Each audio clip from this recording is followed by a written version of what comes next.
This is Victorious. Let's open our Bibles this morning and start the journey from Psalms 141. Psalms 141. Also, I need to add to the marriage announcement thing.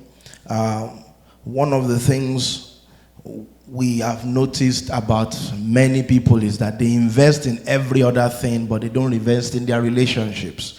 And anything you don't grow may soon start to die. There's no vacuum in nature. You either be growing or dying. If you are not investing in the marriage is already dying. And some people, when they find themselves in divorce court, they were divorced 10 years before that time because that marriage had already died.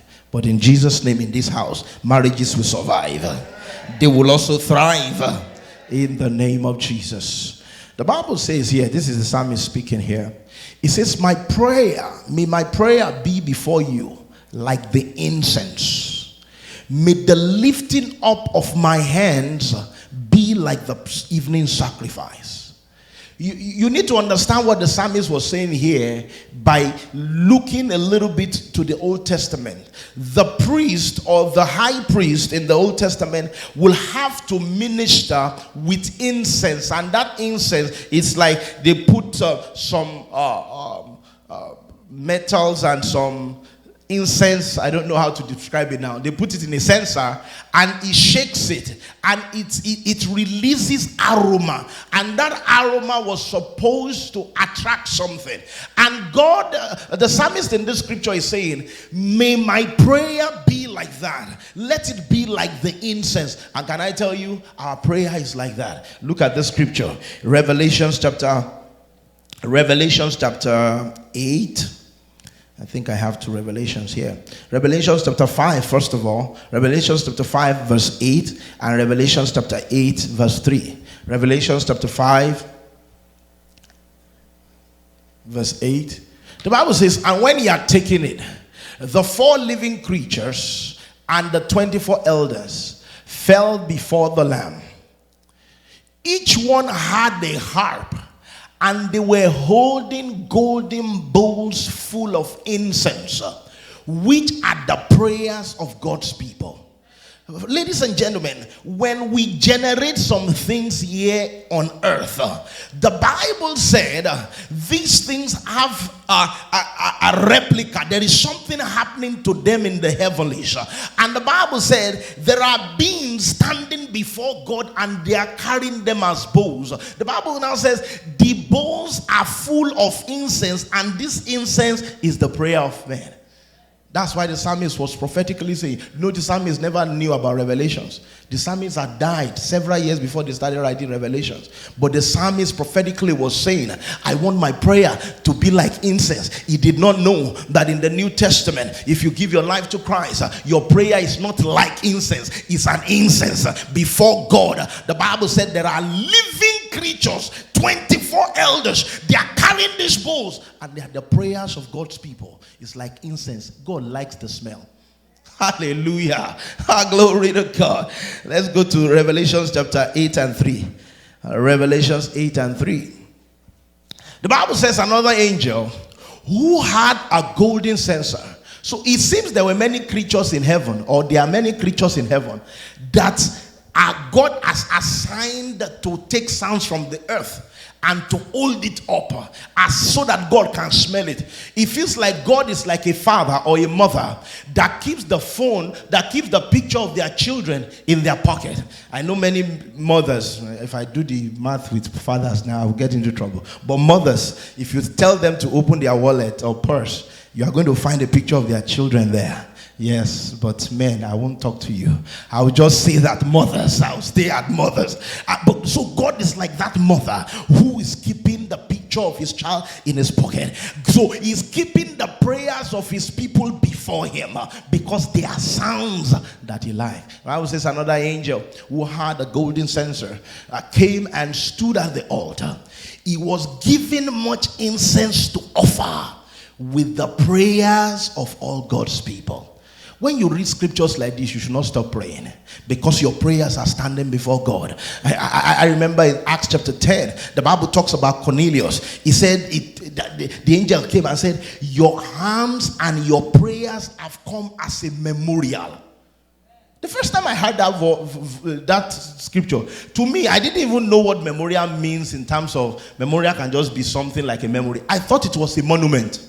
I used to think memorial are statues. But I kind of believe it raised something that was significant. The Bible said somebody was praying and doing things on earth here, and in heaven he stood at a memorial. You could say, this is Cornelius' prayer. What? And Cornelius didn't even know Jesus. Cornelius was just probably praying based on Judaism. That's why they had to send an angel to him and say, go and send for Peter so that he can tell you how you can be saved. So imagine the prayers of Cornelius standing as a memorial. How much the prayers of Sister T or Brother P who has given their life to Christ. It is memorial to the power of 10. Amen to Jesus. So God loves our prayer. God is like incense to him. Our prayer is the sound that we make. We've been talking about different sounds in this series that we have been going on with, and we have been telling ourselves and encouraging ourselves to make some sounds because heaven is waiting for sound on earth. Let me say this to you. God owns the heavens of heavens.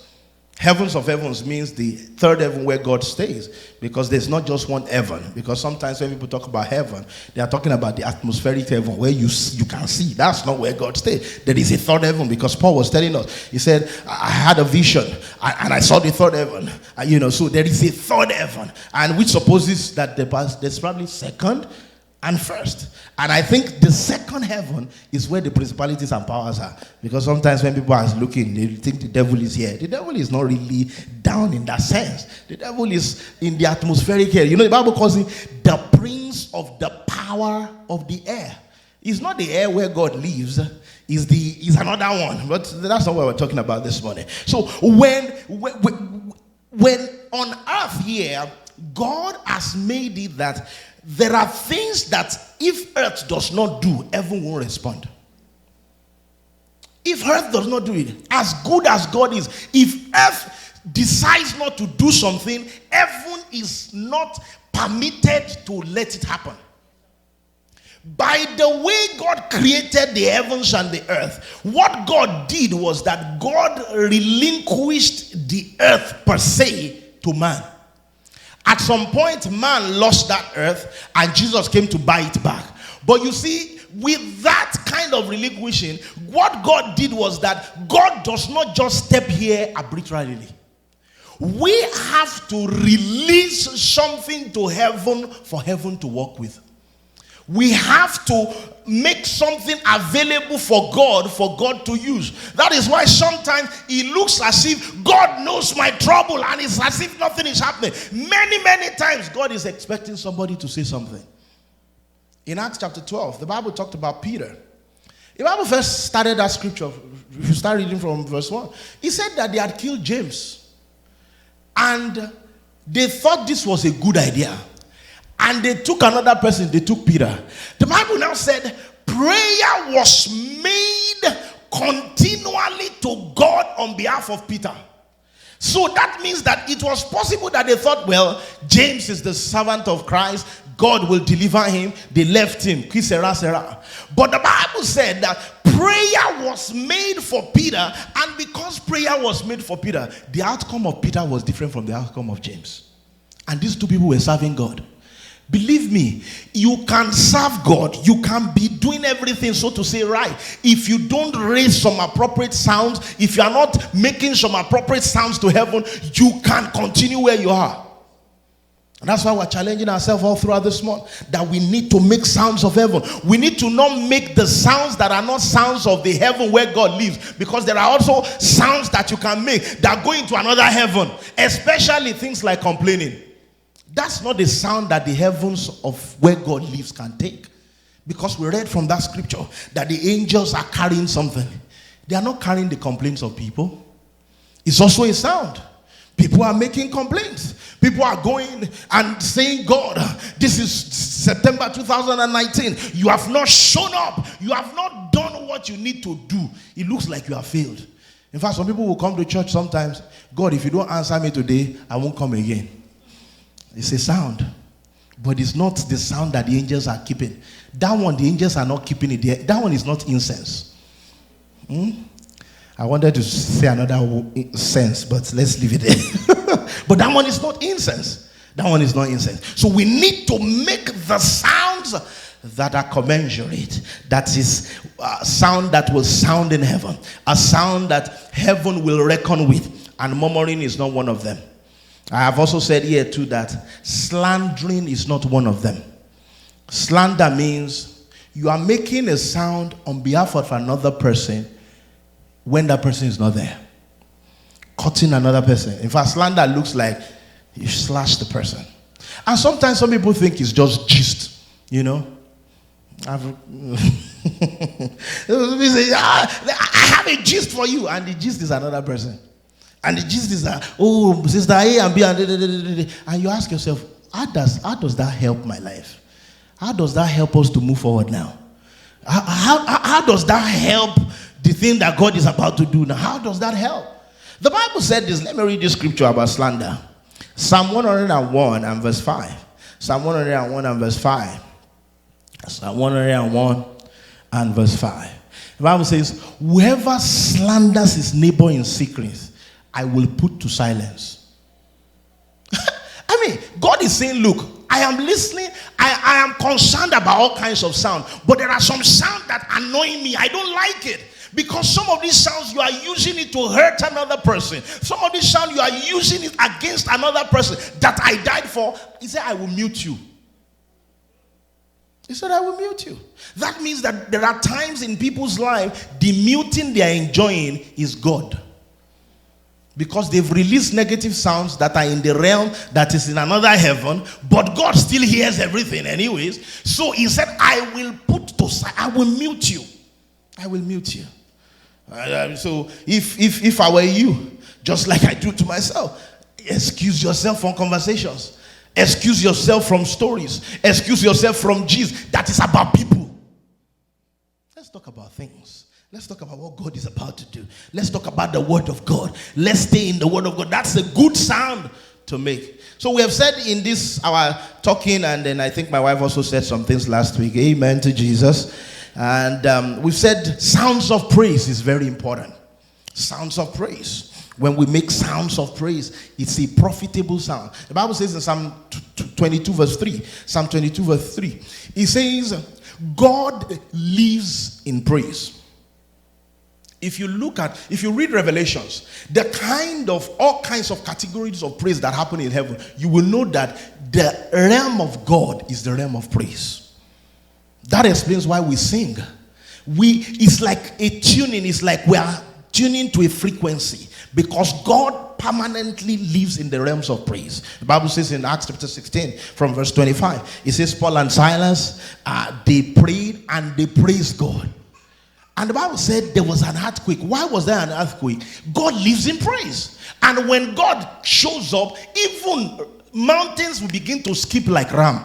So the showing up of God can cause any earthquake. Because they went to the address of God, which is praise. So sounds that are profitable include praise. We also said here that sounds that are profitable include sound of his word. Sound of his word. When you say the word of God back to God, you put the word of God in your mouth and say it to God, that's a profitable sound. And today I want to talk about sounds of prayer. Sounds of prayer. What is prayer? Prayer is a communication with God on God's term. Prayer is not just communication with God. Prayer is communication with God on God's term. So it's like I'm talking to God, but I'm talking to him on his own term, not on my own terms. So when you talk to God and you talk on any other terms except the term of God, you are not praying.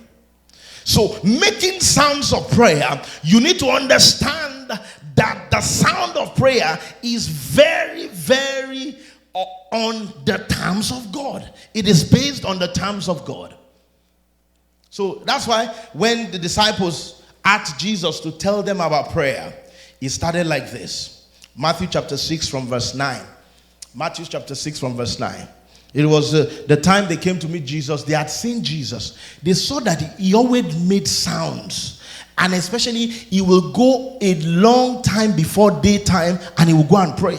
And I guess they used to worry that why was he making a lot of sounds, sounds of prayer? Why was he releasing prayer into the atmosphere? And they noticed that every time he now had to deal with people, he would just say something small and it will happen. Then they asked him, they said, you need to teach us how to pray. And Jesus did not tell them that you learn prayer by praying. You know, I've heard that. I still heard it recently. Somebody said, you learn prayer by praying. It's not quite true. You learn prayer by learning it. You can be taught. Because they came to meet Jesus, teach us to pray. And Jesus did not tell them, that is, get it behind this Satan. How can you say teach us to pray? Just watch me as I pray. No. The Bible said Jesus took them on and said, sure, I will teach you how to pray. Let's read it. It says, this then is how you should pray. And then the Bible says, he said, our Father who is in heaven, or our Father in heaven, hallowed be your name. Your kingdom come, your will be done on earth as it is in heaven. Give us today our daily bread, and forgive us our debts as we also forgive our debtors. And lead us not into temptation, but deliver us from the evil one. Then some translation, they omit that part. But this, for thine is the kingdom, the power, and the glory, forever and ever. Amen. So, if you see this model of prayer that Jesus gave to us, you can understand how you can strategically make sounds of prayer to heaven. The first thing we see here, and which is the major concept of sounds of prayer, is that the persons in prayer are very, very important. If you don't understand the personalities in prayer, you will make no progress in prayer. The personalities, because the way Jesus gave us the prayer, he gave us that there are two sides to prayer. There are two personalities in prayer. And if you want to enjoy prayer, if you want prayer to be a sound that will be like the incense that these heavenly beings are carrying before God, you need to understand the personalities in prayer. And God, in this scripture, the Bible makes us to understand that God is the first personality of prayer. So when I go to prayer, the attention is not on the activity of prayer, but on the person, the personality of God. That must be my first focus. If my focus is not on the person of God in the place of prayer, my prayer is useless.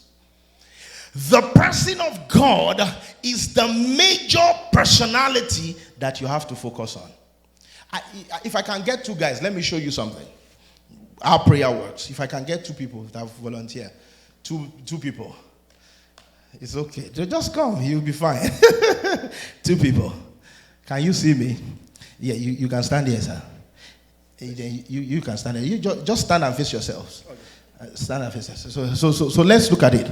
Let's say that this is prayer. This iPad is prayer. And let's say that you will represent God.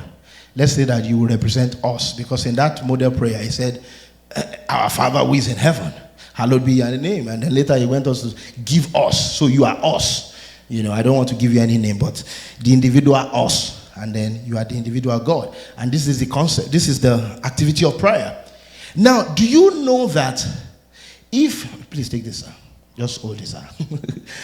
If you hold this iPad and you are supposed to communicate with this individual, the personality of God, and you don't open it, but back him now. And then just be shaking your head. But don't open just be shaking your head. Just be shaking your head. Do you think that there will be communication happening between these two people? The fact that he's holding the iPad, does it matter? The fact that he's shaking his head, does it matter? Even if he's sweating, does it matter? If he starts to cry, what about that? Because that's how many people do in the place of prayer. They will come to place of prayer. They can be crying. They can be doing everything. But the way God wants them to communicate, and the person of God, they have backed God. They have been like this. Because there are so many things that can make you back God. I'll talk about them later on. But just imagine that he is talking to God. He has backed God. The instrument that he's supposed to use to talk to God is not really using it. He's using every other instrument. Is he able to have any meaningful thing from this personality? And that's what's happening to many people. So when you come into the place of prayer, if this is prayer, if this is God and the one you are supposed to communicate with, you are supposed to open this tool that you are supposed to use to communicate with him, and then you are supposed to now make your focus to be on who? On him. The focus can't even be on you.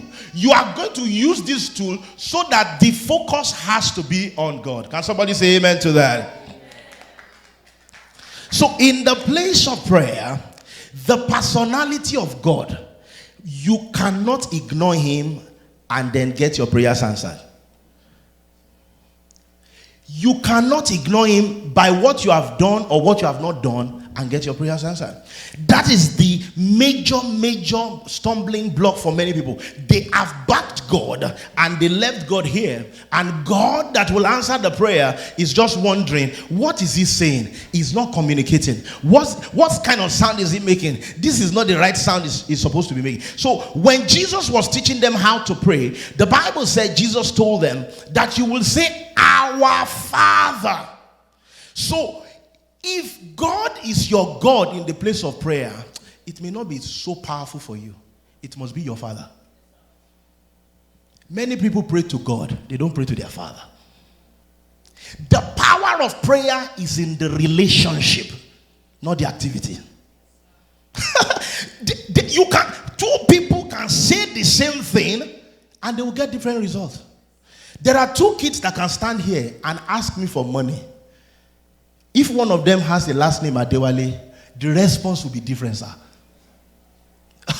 It may be like my last card. The response, if somebody comes here and say, our pastor, and another person even use the word our pastor, and his last name is Adewale, sir, I will know that I am pastor of two of them, but I will know that I'm father of one of them.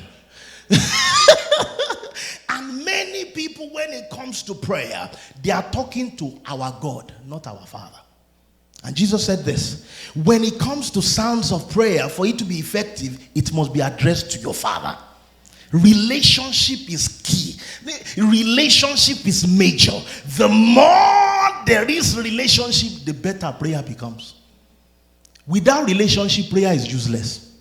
Some people use prayer like medicine, like charm, like concussion, incantation.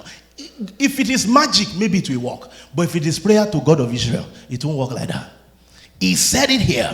He said, our Father who is in heaven. So the more I know this Father, the better I will get results. That's why Daniel said in Daniel chapter 11 verse 32, Daniel 11:32, he says, they that know their God, they will be strong. That means it is possible for some people to have a God and they are not strong because of lack of knowledge. That's why Jesus said, our Father. And that was a revolutionary concept. Before Jesus came to introduce our Father, they were praying to our God. They were praying to the God of Israel. But Jesus never was praying to God per se. He was praying to our Father. That's why whenever he gets to any place, he will even say things like this. Lord, I know that you are always hearing me. My Father, I know that you always hear me. Because we have a relationship.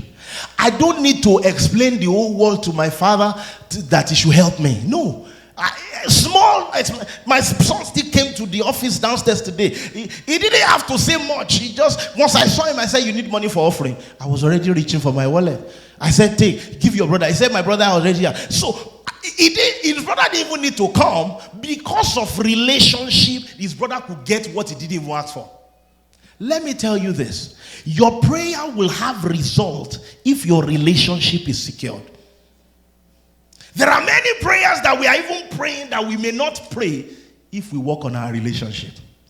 The more you know God. That's why you don't play church. You don't just come to church as a religion. As if I don't come, I'll feel guilty. Don't do that. Come so that you will know him. Come so that when you hear something, you will know him. And you see, knowing him cannot be corporate. It has to be secret.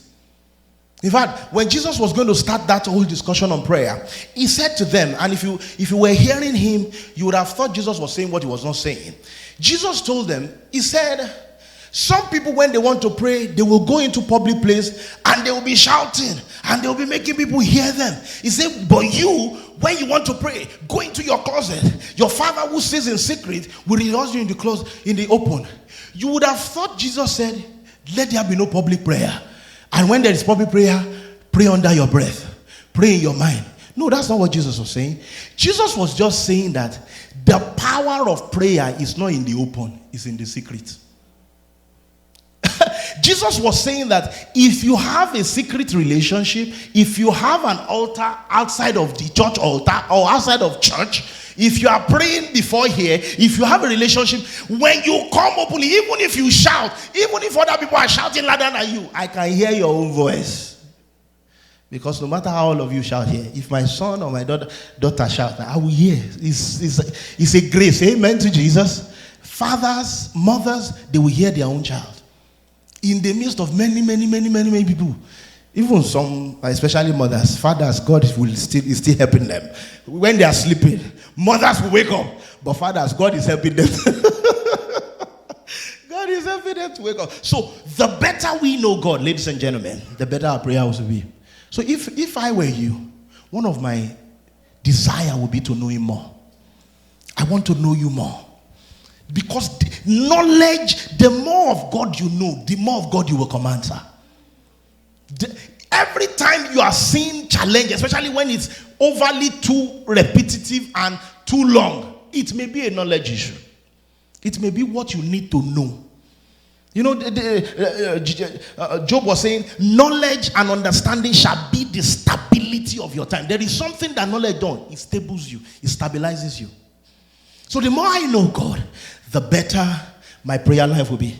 And the major currency of knowing God is time. It's time. It's just like anybody. We know people when we spend time with them. When Jesus chose the disciples, Jesus really didn't intend to even tell them anything. If you read through the gospel, there were very few times, few or almost no time, where Jesus set out to tell them something. They usually will ask him questions, something will happen, and then he will explain it to them. But the Bible said he chose them so that they might be with him. He understood that when they spend time with him, something will rub off on them. When you look at him, you will look like him. When Moses was on the mountain, the Bible said when Moses came down, they could not look at his face. Why? He was spending time with light. So if you want results in the place of prayer, ladies and gentlemen, you need to know God. And to know God, it will take your time. We can't continue giving God the kind of time we are giving him. That's why by God's grace, we have been doing this prayer altar just to jolt us. And if you have joined since we have been doing, they said habits are formed in 21 days. So you have formed a new habit if you have joined since. I hope so. Amen to Jesus. It will take time. You cannot develop and know anybody like microwave. No. It's like you have to cook it, oven cook, or fire cook. Or even that one is even fast. You cook, there's some olden African cooking that you cook with firewood. That it will take a while before. That is how some of these things have to be done. You have to spend time with God. Spend time with God when you are reading his word. Spend time with God when you are praying. When you come to church like this, it's time spent with God. Some people say, well, I have this, I have that. That's why your prayer is not effective. That's why your prayer is not effective. The relationship is not solid. The relationship is not strong. The relationship is not there. And so when you are praying, it's as if you are praying and hitting the sky. So the purchase, the currency of purchase is time, fellowship. You know, the Bible says in 2 Corinthians chapter 13 and 14, it says the grace of our Lord Jesus Christ, the love of God, and the partnership or communion or fellowship. You see that word there, you can't achieve it in a jiffy. You achieve that communion with time. You spend time. You allow time. You play music. Sometimes, do you know, let me tell you this. If you tell yourself, I will go off Facebook this week as fast, you'll be surprised how much time you'll get. They blocked my Instagram account on, was it Friday or something like that? Or I just can't click on it. And I discovered that there were newer times. There were newer times that I had. I'm like, what? Just Instagram that I don't even the post that many people see that is there. It's not me that post it. It's our guys that post it for me. So I hardly post it. It's just look, oh, this person's picture, tap. Just all that tap is a lot of time. So if you can just take away a few things and say, I want to give this time to God. I just want to give it to God. You know what it will start doing for you? It will deepen your relationship. It will deepen your relationship. And the better the relationship, the better the answer. So you will not know God if you don't spend time with him. Time in prayer, time in the word, and importantly, time meditating. That's a very important part too. Meditation is you take the word of God that you have heard and you think about it. Sometimes you think about it saying it out loud. You just put your phone down and just think about the word of God. Just thinking about it. And not sometimes, not necessarily because you need something from God. We should stop doing this relationship with God as if it's transaction. Oh, give me this, give me. No. That's not how relationships work. Every relationship that is solid, people will just share time together without any obligations. Am I right? I hope that's what happens in relationship. You just share time together. There's nothing that is going to happen. You're hanging out together. I know sometimes the way our world has become, even children sometimes when you're hanging out with them, they're like thinking that, okay, this is our hangout. Are we going to get points? And are we going to be able to use the point to buy something? But in relationship, we spend time together just for spending time. So time in prayer, time in the word, time in meditation, it helps us to foster our relationship better with him. So just like you saw that image, we had the personality of God and we had us. So in the school of prayer, God's part has to be taken care of. That relationship has to be strong. But even that man too, that us, he has to also be, something has to happen to him. Because the Bible also talks about that all. Because if you don't focus on yourself too, in a small sense, your prayer will not be effective. So the person who you are in prayer, it matters a lot. So if you don't know who you are in God, your prayer also will be a waste. You have to know who God is. You also have to know who you are, who he has made you. You have to know who he has made you.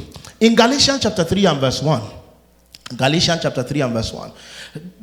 Paul was telling the Galatians, he says, "Oh foolish Galatians, who has bewitched you?"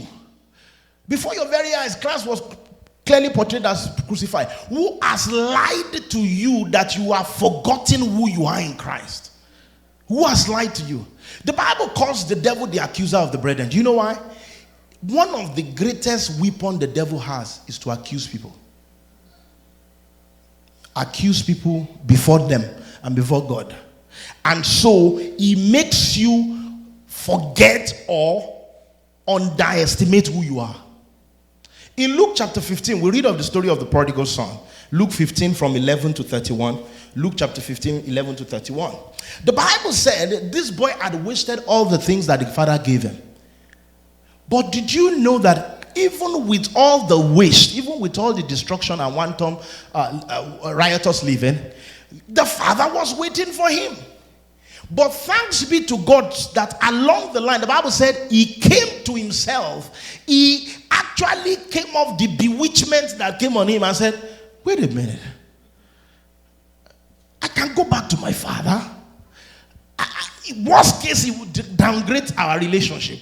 But I know my father, I can go back to him. The going back to my father is a possibility. He removed the bewitching. Ladies and gentlemen, listen to me clearly. Everything the devil is telling you, the lies, oh, you are not this, you have done that, you have made this mistake. I have come to tell you that there's no mistake that can stop what God wants to do. Can you say amen to that? Because sometimes the devil comes to some of us and he so lies to us and makes us to believe that things are past redemption. The question I ask myself is this: did God not figure out the mistake as part of the plan? In the fall of man, the Bible said Jesus had been slain before the foundations of the world. So when Adam fell, it was not then that God now started saying, let us redeem man. God has said, let us redeem man before he even created man that will sin. So mistake, God has factored it in. Don't let the devil accuse you of anything. Don't let the devil be an accuser of bread. You need to know who you are in Christ. I like when Peter showed up in front of that man at the gate called Beautiful in Acts chapter 3 and verse 6. Acts chapter 3 and verse 6. Peter said, look, we don't have silver and gold with us right now, but I have something. Blessed be God for people that know that they have something. Blessed be God for people that they know that they are not ordinary. Blessed be God for people that they know that they carry God. Blessed be God for people that they know that there's something on the inside of them that can bless the world. They may be in Potiphar's house today. They may be in the pit tomorrow. They may be in the prison later tomorrow. But they know that there is a palace thing inside of them. And where they find themselves now, irrespective, does not define where God wants to take them. Can I get an hallelujah to that? Oh my God. Blessed be God for that person who knows who he is. Because if you don't know who you are, you'll be that man using the things of prayer, but you are backing God. You are not looking at God because you don't know who you are. You are forgetting who you are. And that's why we come to church. That's why we read the word of God, because the word of God is a mirror. When you read the word of God, it tells you about God, and then it shows you to yourself. When you look at the mirror, the mirror says you are not dressing well, you dress yourself well. You change yourself, you check yourself out, and you address yourself in a way that will be consistent with the way you want to be seen based on what you have seen from the mirror. Blessed be the people that know who they are. It's not only good to know who God is. In that school of prayer, you also know you know who you are. I like that song by Sinach. I'm walking in power. I'm walking in miracles. Why? Because I know who I am. You can't walk in power. You can't walk in miracle if you don't know who you are. You need to know who you are. In fact, if you want to do an assignment for yourself this week, pull out your Bible. If you have an electronic Bible, I believe many people do, and search I am, and let it be where the Bible is talking about. I am referring to human being, not God. And say it out loud. I am the head, I'm not the tail. I am crucified with Christ. Nevertheless I live. The life that I now live, I live by the faith in the Son of God. Look for scriptures that says who you are in God, and say it. The more you say it, the more you will believe it. Remember what they told us last week? You say it, and then you believe it in your heart, and you believe it in your heart, and you say it with your mouth. You can't keep saying it. You keep saying it, and then you keep believing it. So you need to know who you are. Now, if you know who you are, if you know who God has made you, there are two things which look similar that can disturb you. Two things will look similar that can disturb you. Let me talk about them, and then we'll pray. Romans chapter 8 and verse 1. Romans chapter 8 and verse 1. The Bible says, there is therefore now. Let everyone say now. There is therefore now no condemnation for those who are in Christ Jesus. Verse 2. Keep moving. Because through Christ Jesus, the law of the Spirit, give me King Jesus, for the law of the Spirit has made me free from the law of the sin and death. Okay, yes, I like this. At least for this scripture. It says, for the law of the Spirit of life in Christ Jesus has made me free from the law of sin and death. There are two things that can hurt you when it comes to this, your identity in Christ. One is sin. Sin that you actually did. It can affect relationship. You remember the prodigal son? The story of the prodigal son was not that the father stopped being the father. It was because he ran away. And because of his activity, he was suffering. Not because God wanted him to, but that sin broke the fellowship. It broke the fellowship. He did not remove the privilege. The father still had the privilege there for him. But he broke the fellowship. So that's what sin does to you. When you do sin, when you turn sin to normal, there are people, church people, they've been able to explain sin away in all kinds of names. Sin will affect your confidence before God. You will be backing him.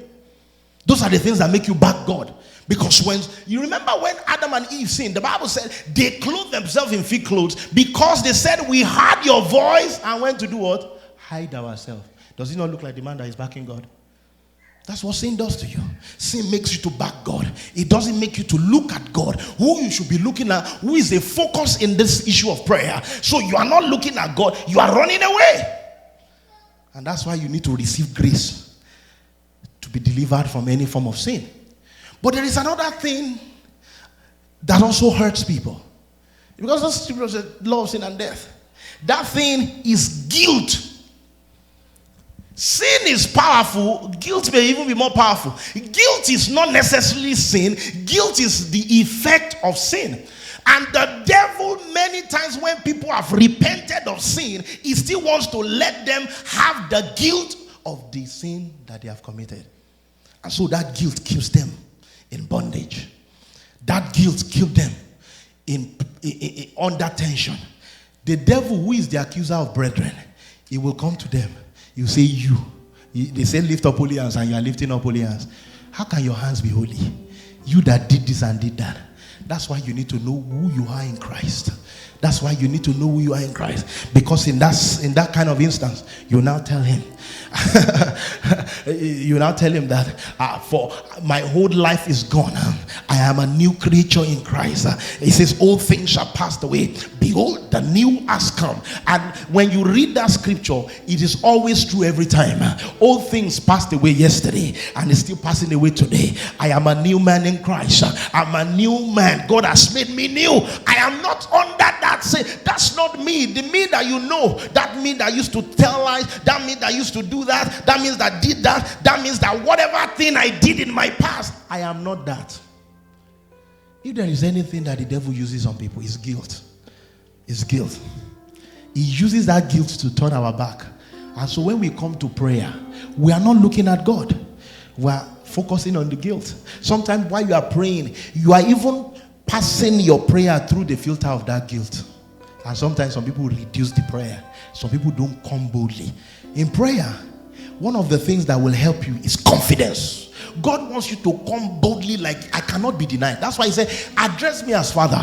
Because fathers normally will not deny children what they are supposed to give them. They look at it as my responsibility. So God wants you to come before him with confidence. That's why you have to get rid of sin. That's why you have to get rid of guilt. Because the presence in prayer will make the sound of prayer effective or ineffective. You focus on God and you remember who you are in Christ. Don't let sin stop you. Don't let guilt hold you. Will you bow down your heads this morning and talk to God? Tell God this morning, especially there's somebody here this morning, you need to receive freedom from guilt. There is this guilt trip that the devil just throws at you many times. Receive freedom right now.